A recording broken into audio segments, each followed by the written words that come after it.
चाय बेचने वाला पूरा भारत बेच रहा है। चाय बेचने वाला पूरा भारत बेच रहा है। इसी काम में हासिल ने महारत बेच रहा है। रेल बिक गई, तेल बिक गया, बिका हवाई अड्डा। रेल बिक गई, तेल बिक गया, बिका हवाई अड्डा। और सब कुछ बिकता देख के खुश है अपने जेपी नड्डा। अरे जनता महंगाई की मारी करती है। कहाँ सोया है चौकीदार, कहाँ सोया है? क्या गोबर खिला रहे क्या? मोदी जी तो अंधभक्तों को गोबर खिला दिए और वो गुट के दिमाग में गोबर भरा। मशीन को निकालो, गोबर खाते अंधभक्त। अंधभक्त कहते हैं जो मोदी जी का अंधभक्त हो गया। बिल्कुल, जो देश का समर्थन नहीं करेगा देश का समर्थन करना। बिल्कुल, देश का समर्थन करना ही देश का समर्थन करना। बिल्कुल, जो देश का समर्थन नहीं करेगा अंधभक्त है। आपका समर्थन करना क्या देश का समर्थन करना? बिल्कुल, देश का समर्थन करना ही देश का समर्थन करने वाले का। हेलो नमस्कार दोस्तों, अभी आप देख रहे हैं सीजेटी न्यूज। मैं हूं चंद्रभूषण ठाकुर। कौन जीतेगा ये हमारा आज का मुद्दा है। हम जानने की कोशिश करेंगे कि 2024 में कौन, नरेंद्र मोदी या विपक्ष से कौन, विपक्ष का चेहरा कौन होगा। कांग्रेस क्या समर्थन देगी, क्या आम आदमी पार्टी समर्थन देगी, क्या नीतीश कुमार समर्थन देंगे, क्या जेडीएस के नेता समर्थन देंगे, क्या शिवसेना समर्थन देगी, क्या है इन लोगों की राय, हम जानने की कोशिश करते हैं। सबसे पहले तो आपका स्वागत है सीजेटी न्यूज में। Thank you so much. 2024 में कौन? 2024 में कौन, ये तो आपको पता है। 2024 में कौन, आप बताओ ना कौन। अरे कौन आपको पता है कौन? 2024 में कौन, वो तो कौन आ जाएगा, सामने आ जाएगा। बीजेपी कह रही है कि नरेंद्र मोदी के सामने कोई भी ऐसा चेहरा नहीं है जो 2024 में खड़े हो सके। अच्छा, नरेंद्र मोदी अब रिटायर होने वाले हैं भैया, रिटायर होने वाले हैं नरेंद्र मोदी। थोड़ा सा उनको रहम करो, उनको रेस्ट दे दो। पता चला रेस्ट करने दो, आप लोगों की वजह से रेस्ट भी ना कर रहे। नरेंद्र मोदी के बाद तो ये कह रहे हैं योगी आदित्यनाथ दावेदार बाद वो होंगे अगर अच्छा, मेरी बात सुनिए कि 2024 के दावेदार अगर योगी है, मोदी है, तो ये सारे लोग क्या चिल रहे, भुट्टा? आप बताइए क्या करेंगे फिर विपक्ष? विपक्ष कुछ नहीं करेगी। विपक्ष के पास कोई पावर नहीं है कुछ करने का। पावर है तो सिर्फ जनता के पास। जनता समर्थन देगी, जनता जनार्दन जनता समर्थन देगी और वक्त आने पे मुंह तोड़ जवाब देगी। Very good.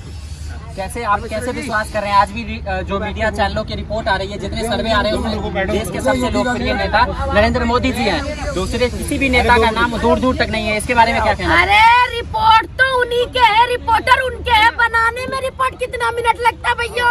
आप लोगों को पता है रिपोर्ट बनाने में कितना मिनट लगता है? आपकी पार्टी ने किसी ने सर्वे कराया है लोकप्रिय नेता कौन है देश के? देखो, हमारी पार्टी चाहे कोई भी अदर पार्टी वो सर्वे नहीं कराती। जनता उनको खुद चुनती है। जनता को पता हमारा काम कौन करता है। बीजेपी के किसी एक विधायक को खड़ा कर लो, किसी एक पार्षद को खड़ा कर लो और बोल भाई 5 काम गिनवा ले। 5 काम अगर वो गिन देगा ना तो उसका बात जो बोलेगा वो मैं मानूंगी। और हमारे एक आम जनता को किसी को भी उठा लो और उनसे पूछो भाई अरविंद केजरीवाल जी का 5 काम गिनवा, भैया गिनवाना क्या क्या काम है? बिजली फ्री हो गई, शिक्षा फ्री हो गया, इलाज फ्री हो गया, तीर्थ यात्रा फ्री हो गया, बस का किराया फ्री हो गया। बीजेपी कह रही है सारे भ्रष्ट नेता तो हमारी पार्टी में। तुम्हारी आप सुनिए, एक मिनट आप सुनो। आपने 5 काम गिनवाए थे, इन्होंने एक ही बार में 10 काम गिनवा दिए। लेकिन बीजेपी का अगर काम पूछोगे तो वो कहेगा विकास, लेकिन अभी तक विकास पैदा हुआ कहाँ है अभी तक पता नहीं। भैया विकास कहाँ है? जन्म में हुआ या ना हुआ, वो पैदा हुआ, अभी तक बढ़ा कि नहीं बढ़ा अभी तक कुछ नहीं पता। पास नरेंद्र मोदी जैसा चेहरा है, विपक्ष का चेहरा कौन?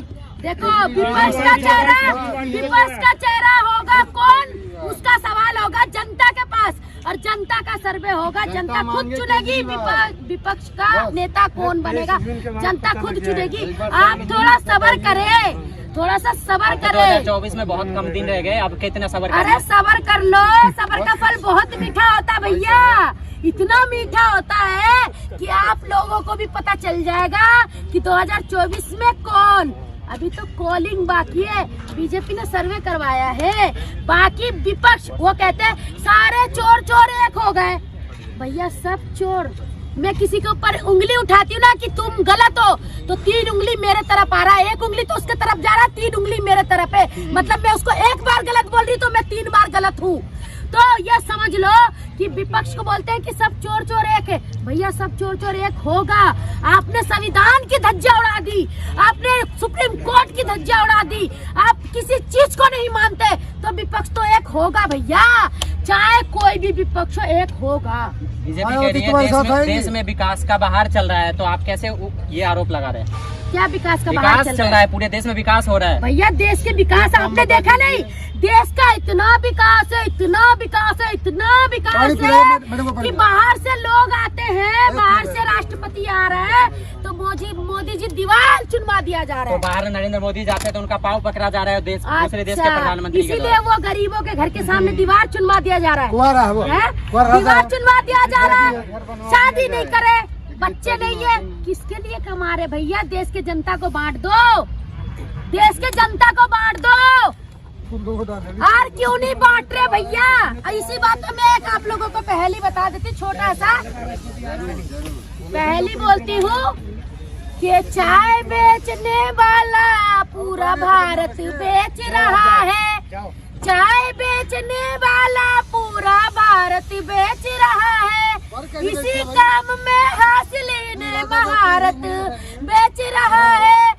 रेल बिक गई, तेल बिक गया, बिका हवाई अड्डा, रेल बिक गई, तेल बिक गया, बिका हवाई अड्डा, और सब कुछ बिकता देख के खुश है अपने जेपी नड्डा। अरे जनता महंगाई की मारी करती है, कहाँ सोया है चौकीदार, कहाँ सोया है चौकीदार। ईडी और सीबीआई की रेड चल रही है विपक्ष पे, इस पे बारे में क्या कहना चाहेंगे? देखो ईडी और सीबीआई की जांच पड़ रही है, क्योंकि ईडी उनका, सीबीआई उनका, जांच उन्हीं का। सारी संस्था उनकी है। बिल्कुल। आप उन संस्थाओं पे आरोप लगा रहे हैं कि वो निष्पक्ष जांच नहीं कर रहे हैं। निष्पक्ष जांच नहीं कर रही। अगर निष्पक्ष जांच करती तो मनीष जी अभी तक जेल में नहीं होते, क्योंकि कोर्ट में कोई सबूत नहीं मिला, फिर भी जेल में है। तो ये गुंडागर्दी नहीं तो क्या है? कोई सबूत नहीं है। नहीं है, सबूत दिखाए। कभी बोलते हैं 1 करोड़ का घोटाला हुआ, कभी बोलते 5 लाख का 17 लाख का घोटाला हुआ, आप बोलते 2 लाख का घोटाला हुआ। तो जैसे सुप्रीम कोर्ट में आपने अध्यादेश को निरस्त कराया, तो इस चीजों को भी निरस्त करा दीजिए। बिल्कुल करेंगे, कर रहे हैं। सुप्रीम कोर्ट में हम जा रहे हैं। सत्येंद्र जी का फोटो देखे हैं आप, उनकी किस दशा में हो? वो दशा करके मोदी जी को बहुत अच्छा लगा, लेकिन दिल्ली के पब्लिक का दिल टूट चुका है, और इसका बदला दिल्ली की पब्लिक, दिल्ली की नहीं पूरी देश की पब्लिक लेगी। पूरे देश में क्या बीजेपी के खिलाफ कोई भी ऐसा चेहरा आपको नजर आ रहा है कि वो विपक्ष के? देखो बीजेपी के खिलाफ पूरे देश से आप सर्वे कर लो, कौन किसको जानता है? पूरे जनता के अंदर आक्रोश, और पूरा जनता जानता, चेहरा देख के नहीं। अरविंद केजरीवाल जी सुनो, अरविंद केजरीवाल जी अगर यहाँ बैठ के नहीं है रामलीला मैदान में, अगर अरविंद केजरीवाल जी कुछ नहीं थे जब बैठे थे, जब जनता ने बुलाया, जनता को उन्होंने बुलाया नहीं था, जनता अपने घर से रोटी बांध के यहाँ आए थे और आके मिल रहे। क्या कहना चाहिए? शराबी कबाबी है, मोदी ने पकड़ा दी है। भैया गोबर खा रहे हो क्या? गोबर खिला रहे क्या?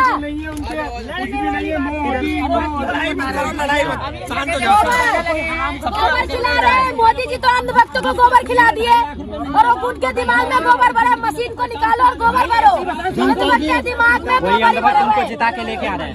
अंधभक्त जिता के नहीं ला रहे, मशीन जिता के ला रही है। जो गोबर खाते हैं अंधभक्त कहते हैं, जो मोदी जी समर्थन नहीं करे वो अंधभक्त हो गया। बिल्कुल, जो देश का समर्थन नहीं करेगा वो अंधभक्त है। आपका समर्थन करना क्या देश का समर्थन करना? बिल्कुल, देश का समर्थन करना ही देश का समर्थन करने वाले का, जो देश का समर्थन करेगा वो देश का समर्थन करना। जो देश को शिक्षा देने की बात करेगा, जो देश को स्वास्थ्य देने की बात करेगा, जो उसका समर्थन करेगा वो देश के साथ। आप जैसा कि आरोप लगा रहे बीजेपी की शिक्षा और स्वास्थ्य की बात कर रहे हैं, तो शिक्षा और स्वास्थ्य के बल पे क्या आपको लगता है अभी के समय में देश की राजनीति में जीता जा सकता है? बिल्कुल जीता जा सकता है। आपके सामने जीता जा सकता है, उदाहरण पंजाब है। सिर्फ राज्य जीतना और केंद्र जीतना दोनों में अंतर है। राज्यों से ही केंद्र जीता जाता है, सीढ़ी है। ठीक है। अभी आप अगर देखोगे मोदी जी ने क्या किया, गुजरात का राज्य एक डमी मॉडल दिखाया कि जी हमने गुजरात में ये कर दिया वो कर दिया। न्यूयॉर्क की फोटो एडिट कर करके गुजरात की दिखाई जा रही थी, ठीक है। और वही सब कुछ फैला करके इन्होंने केंद्र का इलेक्शन जीत लिया। आम आदमी पार्टी तो मुद्दों की बात करती है, सच्ची बात करती लास्ट है। में क्या कहना चाहेंगे 2024 में, क्या आपको पूरा आश्वासन है कि विपक्ष एकजुट होकर नरेंद्र मोदी के खिलाफ चुनाव लड़ेगी? देखो देश एकजुट होगी और देश एकजुट होकर जवाब देगी। और लास्ट में मैं एक पंक्ति के साथ बोलते हुए अपनी बातों को विराम दूंगी कि एक के बदले 10 सर लाने की मक्कारी किसकी थी, एक के बदले 10 सर लाने की मक्कारी किसकी थी, और 46 लाशों की ये जिम्मेदारी किसकी थी, और 46 लाशों की ये जिम्मेदारी किसकी थी। आखिर तुम किस दिन समझोगे मेरे दिले नौशाद का गम, आखिर तुम किस दिन समझोगे मेरे दिले नौशाद का गम। अरे जिसकी कोई औलाद नहीं वो क्या जाने औलाद का गम, अरे जिसकी कोई औलाद नहीं वो क्या जाने औलाद का गम। जिस देश में सिर्फ कास्ट के ऊपर राजनीति होती है, उस देश में आप ये पूरा सहमत हैं कि एक सारे लोग एक तरफ आके सिर्फ और सिर्फ विपक्ष का चेहरे के तौर पे किसी को एक्सेप्ट करके वो वोट करेंगे? क्या केजरीवाल जी को हिंदू वोट नहीं देते? क्या कांग्रेस को हिंदू वोट नहीं देते? क्या बोलते हैं ममता बनर्जी को हिंदू वोट नहीं देते? जीत रहे जीतेंगे, जीते हैं, जीत रहे। मायावती जी को सुनो, मायावती जी को क्या हिंदू वोट नहीं देते? सभी वोट देते हैं। सिमट गए कोई बात नहीं, सिमटा हुआ कभी कभी जो आंधी होती है ना वो कम दिखती है लेकिन तूफान मचा देती है। यूपी में योगी का राज चल रहा है, आपको पता है? अरे वो राज कितना चल रहा है आप जाके वहाँ सर्वे करिए तब पता चल जाएगा। हम तो सर्वे करके आ चुके हैं। जितना कि लोग हैं इनसे हम बात करने की कोशिश कर रहे थे कि क्या 2024 में इसका प्रभाव पड़ेगा, क्या 2024 में नरेंद्र मोदी को हराने के लिए कोई विपक्ष का चेहरा बनेंगे? क्या आप लोगों की क्या राय, अपनी प्रतिक्रिया जरूर दें। और अभी आप देख रहे थे CJT न्यूज। अगर आपने चैनल को सब्सक्राइब नहीं किया तो इस चैनल को सब्सक्राइब कर ले और बेल आइकन दबाना ना भूले। धन्यवाद, जय हिंद, जय भारत।